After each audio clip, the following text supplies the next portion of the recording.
فی القرآن المجید والفرقان الحمید کنتم خیر امت اخرجت للناس تأمرون بالمعروف وتنہون عن المنکر وقال النبی صلی اللہ تعالی علیہ وسلم ان النبی صلی اللہ تعالی علیہ وسلم قال لا الہ الا اللہ ویل للعرب من الشر قد اقترب اللہم صلی علی محمد وعلی آل محمد کما صلیت علی ابراہیم وعلی آل ابراہیم انک حمید مجید اللہم بارک علی محمد وعلی آل محمد کما بارکت علی ابراہیم وعلی آل ابراہیم انک حمید مجید رب اشرح لی صدری ویسر لی امری واحلل عقدۃ من لسانی یفقہوا قولی اللہم انا نجعلک فی نحورہم ونعوذ بک من شرورہم اللہم اکفنا بحلالک عن حرامک واغننا بفضلک عمن سواک۔ ہر قسم کی حمد و ثنا اللہ وحدہ لا شریک کے لیے، جو ساری کائنات کا خالق، مالک، رازق، داتا، دستگیر، بے شمار درود و سلام نبی مکرم رسول معظم محمد مصطفیٰ احمد مجتبیٰ خاتم النبیین جناب محمد الرسول اللہ صلی اللہ تعالی علیہ وآلہ وسلم کی مبارک ذات پہ، جسے اللہ رب العالمین نے ساری کائنات کے لیے رہبر و رہنما، پیشوا، مقتدا، مجتبیٰ، مصطفیٰ، مرتضیٰ بنا کر مبعوث فرمایا۔ قرآن مجید فرقان حمید اللہ سبحانہ و تعالی سورۃ الحجرات پارہ نمبر 26 میں ارشاد فرماتے ہیں، یا ایھا الذین آمنوا ان جاءکم فاسق بنبأ یا ایھا الذین آمنوا ان جاءکم فاسق بنبأ فتبینوا ان تصیبوا قوما بجہالۃ فتصبحوا علی ما فعلتم نادمین۔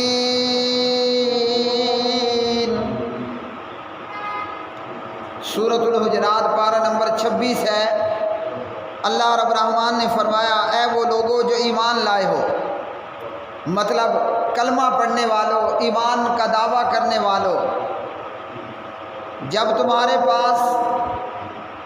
فاسق خبر لے کر آئے تو خبر کی تحقیق کرو، جب خبر آئے تو خبر کی تحقیق کرنی ہے، ایسا نہ ہو کہ تم پھر اس پر نادم ہو۔ تو اللہ وحدہ لا شریک نے اس آیت میں یہ اصول بیان کر دیا کہ جو سنا اسے بیان نہیں کرنا، جو دیکھا اسے بیان نہیں کرنا، جو بھی خبر تمہارے پاس پہنچتی ہے خبر کی اچھی طرح تحقیق کر لینی ہے۔ کفا بالمرء کذبا ان یحدث بکل ما سمعہ، بندے کے جھوٹا ہونے کے لیے اتنا کافی ہے کہ وہ ہر سنی سنائی بات کو آگے بیان کرنا شروع کر دے۔ آج میڈیا کا دور ہے، اور اس میڈیا کے دور کے اندر قرآن مجید فرقان حمید کی اس آیت مبارکہ پر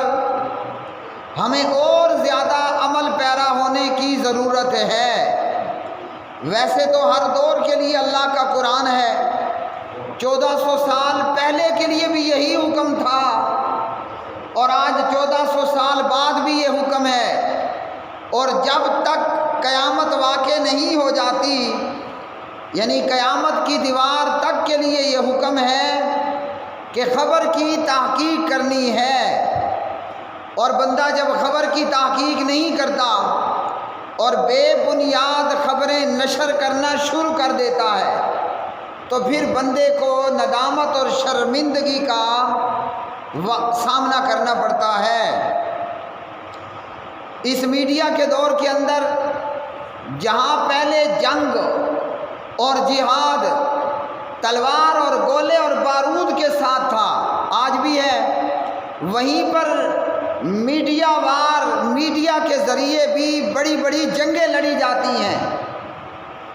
جھوٹ اور پراپیگنڈا ایک ایسی چیز ہے کہ جو افراد کو اور قوموں کو ہلاک کر کے رکھ دیتا ہے۔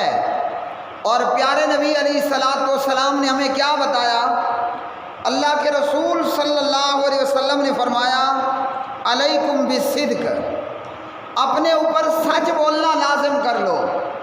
جب ایک بندہ سچ بولتا ہے، سچ کہتا ہے، ایک وقت آتا ہے کہ وہ اللہ کے ہاں صدیق لکھ دیا جاتا ہے۔ اور فرمایا جھوٹ سے بچو۔ جب ایک بندہ لگاتار کنٹینیو جھوٹ بولتا رہتا ہے تو ایک وقت چلتا ہے، ایک وقت آتا ہے کہ یہ کذاب لکھ دیا جاتا ہے۔ دجال کو دجال اس لیے کہا گیا کہ وہ جھوٹ بولنے میں سب سے زیادہ ہوگا، سب سے بڑا جھوٹا مکار اور فریبی۔ حالانکہ وہ جو کچھ کہہ رہا ہوگا، وہ جو کچھ کر رہا ہوگا،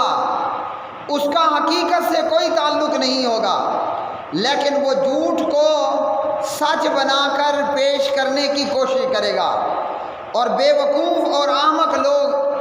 اس کے جھوٹ کا اور مکر و فریب کا شکار ہو کر یا لالچ اور خود غرضی کا شکار ہو کر دجال کو خدا مان لیں گے اور خدا سمجھ کر اس کی پوجا کریں گے۔ حالانکہ دجال کی دو آنکھوں کے بیچ میں ایک آنکھ دجال کی بالکل، وہ دجال ایک آنکھ سے جو ہے وہ اندھا ہوگا، کانا ہوگا، اور دوسری آنکھ بھی دجال کی آدھو آدھ 50% ڈیمیج ہوگی،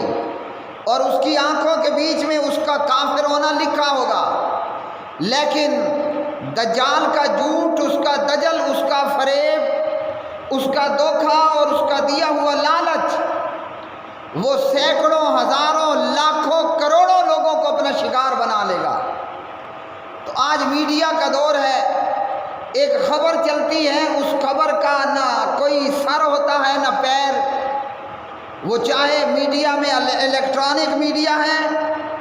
پرنٹ میڈیا ہے، سوشل میڈیا، فیس بک یا دیگر ذرائع ہیں، یا ایک سادہ موبائل کال ہے، یا ایک عام موبائل SMS کی صورت ہے۔ ان حالات میں ایک بندہ مومن کو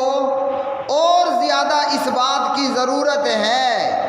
کہ وہ خبر کی تحقیق کیا کرے، اندھا دھند جو بھی سامنے آئے اسے شیئر نہ کرتا چلا جائے۔ معاملہ جھوٹ پر مبنی ہوتا ہے، اور اس جھوٹ پر عمارت بنا کر پھر پراپیگنڈا شروع ہو جاتا ہے۔ قرآن مجید فرقان حمید نے ہمیں واضح طور پر 1400 سال پہلے اس اس بات پر آگاہ کر دیا کہ خبر ہو تو خبر کی تحقیق کرنی ہے۔ پھر کچھ خبریں ایسی ہوتی ہیں جنہیں عام نشر کرنا، عام شیئر کرنا وہ درست بھی نہیں بنتا۔ وہ جو خبر کی تحقیق کرنے والے، بات کی تہ میں پہنچنے والے ہیں، ان کے حوالے کرنے کی ضرورت ہوتی ہے۔ مگر افسوس یہ کہ ہم نے قرآن پڑھا ہو تو ہمارے پاس قرآن پڑھنے جتنا وقت ہو تو ہمیں یہ بات سمجھ آئے نا، ہمارے پاس قرآن مجید سننے جتنا وقت ہو تو بات سمجھ آئے۔ خود کے پاس قرآن پڑھنے جتنا وقت نہیں۔ ہاں، مولویوں اور علماء کے خلاف پراپیگنڈا کرنا، نفرت پھیلانا، علماء کو شعبدہ باز کہنا، علماء کو چندہ خور کہنا، یہ وقت ضرور آج پبلک کے پاس موجود ہے۔ میں سوچتا ہوں کہ ابھی دجال نہیں آیا، ابھی دجال نہیں آیا، اور یہ صورتحال ہے، یہ صورتحال ہے کہ بے بنیاد خبر پر مسلمان ملکوں کے خلاف پراپیگنڈا، علماء کے خلاف پراپیگنڈا۔ تو جب دجال آئے گا پھر کیا بنے گا؟ آج اگر ہم میڈیا پر نظر دوڑاتے ہیں تو فیس بک ہے یا واٹس ایپ ہے یا دیگر الیکٹرانک اور پرنٹ میڈیا، سینکڑوں ہزاروں کی تعداد میں لوگ بے بنیاد اور جھوٹی خبروں کے پیچھے لگ کر مسلمان ملکوں کے خلاف پراپیگنڈا ہوتا ہے، علماء کو نشانہ بنایا جاتا ہے، شعبدہ باز، ڈرامے باز اور چندہ خور کہہ کر، حالانکہ خود کی حالت اتنی پتلی ہوتی ہے کہ اسے یہ معلوم نہیں کہ استنجا کرنے کے آداب ہیں تو کیا ہے۔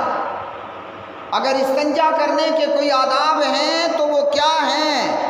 خود کو اتنا معلوم نہیں۔ خود اپنی اوقات یہ ہے کہ بچہ پیدا ہو جائے، بچے کے کان میں اذان کیسے دینی ہے۔ اگر خود کی اتنی اوقات نہیں ہے کہ باپ مر گیا، بیوی مر گئی ہے، اب اپنے باپ کا، اپنی بیوی، اپنی ماں کا جنازہ کیسے پڑھنا ہے؟ حالانکہ کوئی جنازے کے اندر بڑا معاملہ نہیں ہوتا۔ سورۃ الفاتحہ ہم نے ہر نماز میں پڑھنی ہوتی ہے، اور درود ابراہیمی بھی ہر نماز میں پڑھنا ہے۔ لے دے کر جنازے میں صرف میت کے لیے دعائیں ہیں، اللہم اغفر لحینا و میتنا، اللہم اغفر لہ وارحمہ۔ اب ایک شخص جسے اپنے باپ کا جنازہ پڑھنا نہیں آتا، بلکہ جنازہ تو چھوڑ اپنے باپ کو خود غسل دینے نہیں آتا، ہاں جی، باپ مر گیا، مولوی صاحب کو بلائے گا کہ میرے ابا کو غسل دو، اور یہ غسل بندہ دن میں کم سے کم ایک مرتبہ تو کر ہی لیتا ہے، اور مردے کو بھی اسی طرح کا غسل دینا ہے جیسے آدمی غسل جنابت کا غسل کرتا ہے۔ خود کی اتنی اوقات نہیں ہے، لیکن جھوٹی خبروں کی بنیاد پر مسلمان ملکوں کے خلاف پراپیگنڈا اور فیس بک پر بیٹھ کر علماء کو شعبدہ باز بنانا، شعبدہ باز بتلانا یا چندہ خور ہونے کا تانا دینا۔ قرآن مجید فرقان حمید پڑھنے جتنا پبلک کے پاس وقت نہیں ہے، لیکن علماء کے گریبان میں ہاتھ ڈالنے کو وقت ہی وقت ہے۔ اس پر جتنا افسوس کیا جائے اتنا کم ہے، اور ایسے لوگوں کو اپنے خاتمے پر ڈرنا چاہیے کہ آج دجال ابھی نہیں آیا، اگر دجال آئے گا تو کیا بنے گا؟ جب ہمارے پاس اللہ کے قرآن کے پڑھنے جتنا وقت نہیں ہے، جب ہمارے پاس اللہ کے قرآن کے پڑھنے جتنا وقت کوئی نہیں ہے، علماء کو سننے جتنا وقت بھی کوئی نہیں ہے، ہاں علماء پر تان و تشنیع کرنا یہ وقت بھرپور ہے ہر ایک کے پاس۔ یا ایھا الذین آمنوا ان جاءکم فاسق بنبأ فتبینوا ان تصیبوا قوما بجہالۃ فتصبحوا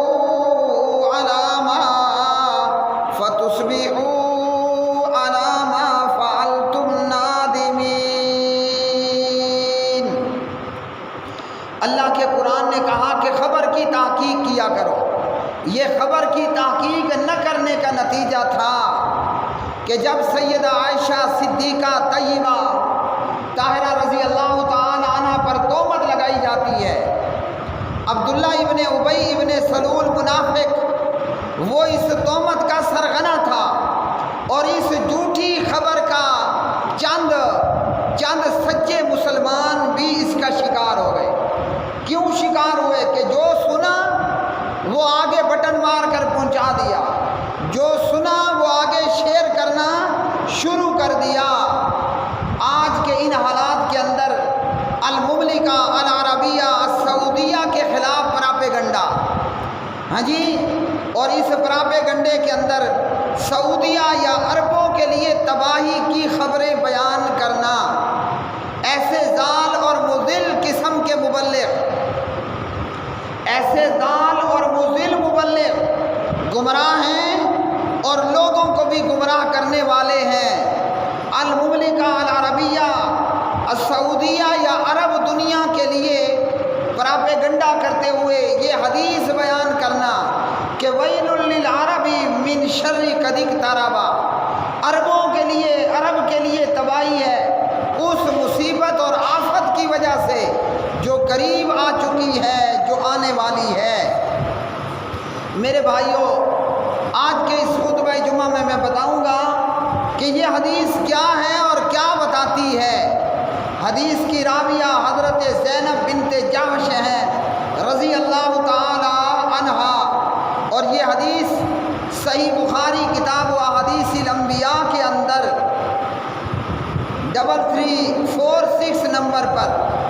جناب حضرت زینب کہتی ہیں، زینب بنت جحش رضی اللہ تعالی عنہ کہ نبی علیہ الصلوۃ والسلام گھبرائے ہوئے میرے پاس آئے۔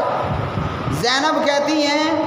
کہ پیارے نبی علیہ السلام گھبرائے ہوئے میرے پاس آئے اور آپ نے فرمایا کہ لا الہ الا اللہ، اللہ کے سوا کوئی معبود نہیں ہے، اور فرمایا نبی علیہ الصلوۃ والسلام نے عرب کی تباہی اس آفت کی وجہ سے جو ہونے والی ہے، اب عرب کی تباہی اس آفت کی وجہ سے جو ہونے والی ہے، اور فرمایا کہ وہ مصیبت، وہ آفت جو بالکل قریب آ چکی ہے۔ اب اس حدیث کو بنیاد بنا کر ضال اور مضل قسم کے مبلغین عربوں کی تباہی کی خبر پہنچاتے ہیں، اور جو بھی یہ سنتا ہے بغیر تحقیق کے، علماء سے پوچھے بغیر عربوں پر اور سعودیہ المملکہ العربیہ پر فتوے لگانا شروع کر دے گا۔ یہ نہیں دیکھے گا کہ اس مملکت کی خدمات کتنی ہے اسلام کے لیے۔ یہ مملکہ العربیہ، یہ آل سعود پوری دنیا کے اندر اور اپنی مملکت کے اندر کس قدر توحید و سنت کا کام کر رہے ہیں، کیسے انہوں نے اللہ کے گھر کی خدمت کی۔ ان عربیوں اور ان سعودیوں اور آل سعود نے کیسے اللہ کے پیارے نبی جناب محمد الرسول اللہ صلی اللہ علیہ وسلم کی مسجد نبوی کی خدمت کی۔ سبحان اللہ، جو بندہ مومن، جو ایمان والی آنکھ ایک مرتبہ اللہ کے گھر بیت اللہ کو وہاں جا کر پہنچ کر دیکھ لیتی ہے، اس ایمان والی آنکھ کی زندگی بھر یہ تڑپ اور آرزو رہتی ہے کہ میں اپنی زندگی کے اندر بار بار اللہ کے گھر بیت اللہ میں جاؤں۔ جو ایک مرتبہ اللہ کے پیارے نبی جناب محمد الرسول اللہ صلی اللہ علیہ وسلم کی مسجد نبوی کی زیارت کر لیتا ہے، وہ چاہتا ہے کہ یا باری تعالیٰ میں بار بار مدینہ پاک جاؤں، وہ چاہتا ہے کہ میں بار بار مدینہ طیبہ جاؤں۔ اس کے دل کی آرزو اور تڑپ ہوتی ہے کہ میں بار بار جا کر مسجد نبوی میں نماز ادا کر کے ایک نماز پر 1000 نماز کا ثواب حاصل کروں۔ یہ کیوں کر ممکن ہے؟ یہ کیوں کر اس طرح ہوا اور ہوتا ہے؟ یہ ساری خدمت ہے خادم الحرمین کی، یہ ساری خدمت ہے اللہ کے گھر بیت اللہ کی، جو خدمت خدمت کرنے والے محمد بن سعود اور عبدالعزیز بن محمد بن سعود آل سعود کی، انہوں نے اللہ کے گھر کو اتنا بہترین بنایا، بیت اللہ اور مکہ کی ایسی خدمت کی۔ میں کہتا ہوں اور اندھا ہو کر نہیں کہتا، اللہ کے گھر بیت اللہ کو بار بار جا کر دیکھنے کے بعد کہتا ہوں، اللہ تعالیٰ ہر بار لے جائے، ہر مرتبہ لے جائے اور ہر بندہ مومن کو بار بار لے کر جائے۔ اگر وہاں جا کر ایسا معلوم ہوتا ہے کہ جیسے یہ بیت اللہ اور مکہ نہیں، یہ تو جنت کا نظارہ ہے، ہر طرف امن و امان، ٹھنڈی ٹھنڈی ہوائیں، خوشبوئیں، اور ہر طرف صفائی اور ستھرائی، اور بیت اللہ کے حاجیوں اور عمرہ کرنے والوں کے لیے سہولتیں ہی سہولتیں، لیکن ساری خدمات بھول گئی یہ امت۔ ایک ضال اور مضل نے یہ بیان کر دیا کہ ویل للعرب۔ یہ حدیث کیا ہے؟ یہ حدیث صرف عربوں کی تباہی کے لیے نہیں ہے، یہ امت کی تباہی کے لیے ہے، چونکہ اس وقت امت عرب ہی تھے۔ جب تک نبی علیہ السلام زندہ رہے، آپ کی زندگی کے اندر عرب ہی مشرف با اسلام ہوئے، اور پھر نبی علیہ السلام کی وفات کے بعد وہ جناب صدیق ہوں، فاروق ہوں، عثمان ہوں، علی ہوں، معاویہ ہوں، رضوان اللہ تعالی علیہ مجمعین، انہوں نے اسلام کو سمندروں میں، دریاؤں میں، صحراؤں میں، میدانوں میں، پہاڑوں میں، جہاں تک وہ اللہ کے دین کو پہنچا سکتے تھے پہنچایا۔ چونکہ نبی علیہ السلام کے وقت میں امت عرب ہی تھے، کلمہ پڑھنے والی امت وہ عرب امت ہی تھی، تو حضور نے فرمایا ویل للعرب، عرب کی تباہی ہے، من شر قد اقترب، اس شر اور مصیبت سے جو قریب آ چکا۔ اب وہ شر اور مصیبت کیا تھا؟ وہ شر اور مصیبت یہ تھی کہ نبی علیہ السلام نے فرمایا آج یاجوج و ماجوج کی دیوار میں اتنا سوراخ ہو گیا۔ پیارے نبی علیہ السلام نے اپنے ہاتھ سے اشارہ کر کے بتایا کہ آج یاجوج اور ماجوج کی دیوار میں اتنا سوراخ ہو گیا۔ اب یہ وہ تباہی اور مصیبت تھی جس سے پیارے نبی علیہ السلام نے آگاہ کیا۔ میرے بھائیوں، جب یاجوج اور ماجوج کا نکلنا ہوگا، یاجوج اور ماجوج جناب حضرت آدم علیہ السلام کی اولاد میں سے ہیں، مطلب وہ ہماری طرح کے انسان ہیں، لیکن وہ پرلے درجے کے فسادی، دہشت گرد، جنگجو، لڑاکے، خون خرابہ، قتل و غارت گری کرنے والے۔ تو اللہ کے رسول نے عربوں کو نہیں، پوری دنیا کے لوگوں کو آگاہ کر دیا کہ جب یاجوج و ماجوج نکلیں گے، دنیا کے اندر سوائے خون خرابے اور تباہی کے سوا کچھ نہیں ہوگا، ہر طرف تباہی تباہی ہوگی، قتل و غارت گری ہوگی۔ اور یہ یاجوج و ماجوج جناب ذوالقرنین نے علیہ السلام، یہ ایک بادشاہ تھے، یاجوج و ماجوج کے رکاوٹ کھڑی کر دی، سامنے دیوار بنا دی، اور اللہ کے رسول نے فرمایا آج یاجوج و ماجوج نے دیوار میں چھوٹا سا سوراخ کر لیا، اب یہ سوراخ آج 2020 میں اور بڑا ہو گیا ہوگا، تو جب وہ اس سوراخ کو توڑ ڈالیں گے، دیوار کو گرا ڈالیں گے، یا اس سوراخ کو بڑا کر کے باہر نکلیں گے، وہ لوگوں کو قتل کریں گے، زمین پر موجود سمندروں اور دریاؤں کا جہاں جہاں پہنچیں گے پانی پی جائیں گے، اور ایمان والے پہاڑوں پر جا کر پناہ لے لیں گے۔ دنیا والوں کو قتل و غارت گری کے بعد یاجوج و ماجوج اپنے تیروں کو آسمان کی طرف پھینکیں گے، یعنی اب فرشتوں سے مقابلہ شروع ہو گیا، اور اللہ کی قدرت سے وہ تیر خون آلود ہو کر واپس آئیں گے۔ یہ یاجوج و ماجوج سمجھیں گے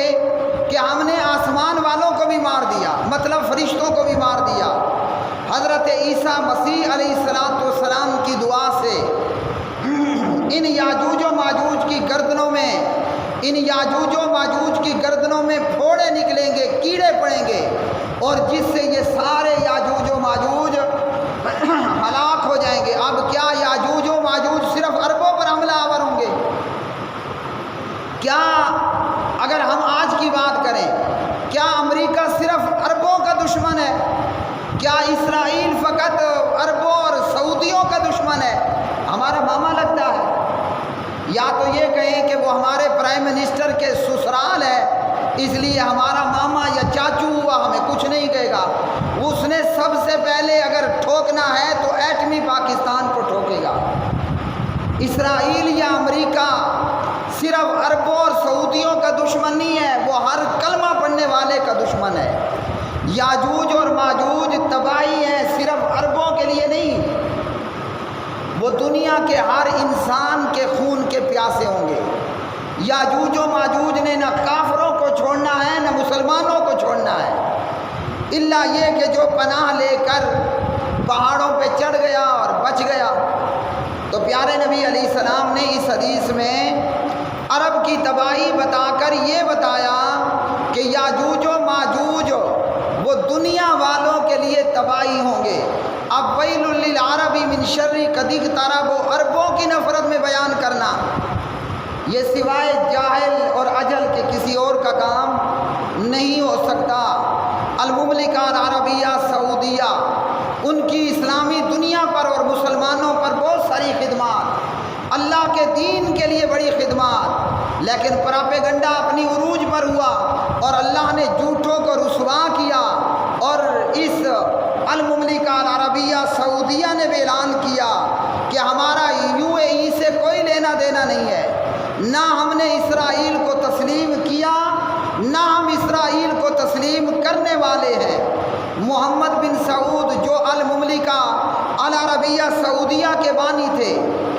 ان لوگوں کی ایک چھوٹے سے علاقے پر چھوٹی سی حکومت تھی، انہیں جلا وطن کر دیا گیا، اور 1902 میں عبدالعزیز بن سعود نے اپنی حکومت واپس لی، ریاض کو فتح کیا۔ 1924 کے اندر سعودیوں نے مکہ فتح کیا، 1925 کے اندر مدینہ فتح کیا، اور عرب کے اندر اور حجاز میں موجود تمام مزارات اور دربار اور قبروں پر بنائی گئی عمارتوں کو توڑ دیا، اور ان کے لیے انہیں مذہبی طور پر تعاون حاصل تھا جناب محمد بن عبد الوہاب النجدی رحمہ اللہ تعالیٰ کا۔ 1932 کے اندر عبدالعزیز بن محمد بن سعود نے المملکہ العربیہ کی بنیاد رکھی۔ اس وقت اللہ کے گھر بیت اللہ میں 4 مصلی موجود تھے، حنفی، شافعی، مالکی، حنبلی۔ اللہ کے گھر بیت اللہ کے اندر فرقہ واریت موجود تھی، حنفیوں شافعیوں کے پیچھے شافعی، مالکی اور حنبلیوں کے پیچھے نہ پڑھتے نماز۔ جب عبدالعزیز بن محمد بن سعود نے 1932 کے اندر المملکہ العربیہ کی بنیاد رکھی، بیت اللہ سے 4 مصلوں کو ختم کیا، اور آج الحمدللہ ایک ہی مصلی ہے۔ جس نے بھی نماز پڑھنی ہے وہ ایک ہی امام کے پیچھے نماز پڑھے گا۔ عرب دنیا سے چوری، ڈاکے، لوٹ مار کا عبدالعزیز بن محمد بن سعود نے خاتمہ کیا۔ اب ان کو لالے پڑ گئے کھانے اور پینے کے،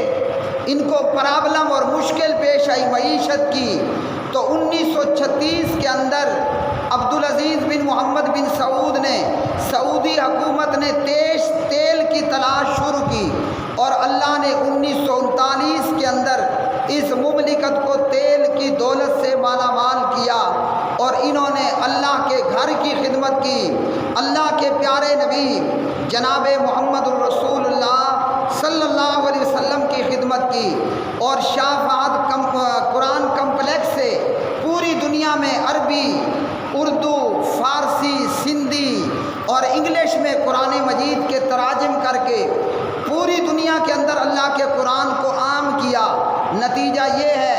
کہ آج انہی سعودیوں کی کوششوں اور کاوشوں سے، ہماری کوشش کاوش نہیں ہے، ہمارے پاس یا تو فضائل اعمال ہے یا فیضان سنت ہے، ان سعودیوں کی کوششوں سے آج امریکہ ہو، برطانیہ ہو، یورپ ہو، قرآن مجید دنیا میں مختلف زبانوں کے اندر شاہ فہد قرآن کمپلیکس کی طرف سے پرنٹ ہو کر پہنچتا ہے، اور سینکڑوں اور ہزاروں کی تعداد میں صلیب کے پجاری یہودی اور عیسائی کلمہ پڑھ کر دین اسلام میں داخل ہوتے ہیں۔ اللہ کے قرآن نے کہا کہ خبر آئے تو خبر کی تحقیق کرنی چاہیے۔ اللہ رب العالمین سے دعا ہے کہ اللہ وحدہ لا شریک مسلم امہ کی حفاظت فرمائے، اور اللہ ہمیں اسلام پر، کتاب و سنت پر عمل پیرا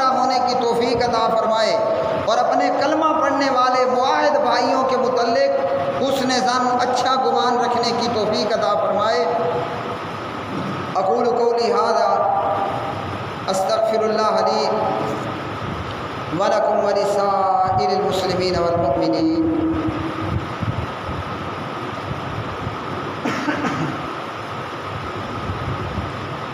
ان الحمد للہ نحمده ونستعینه ونستغفره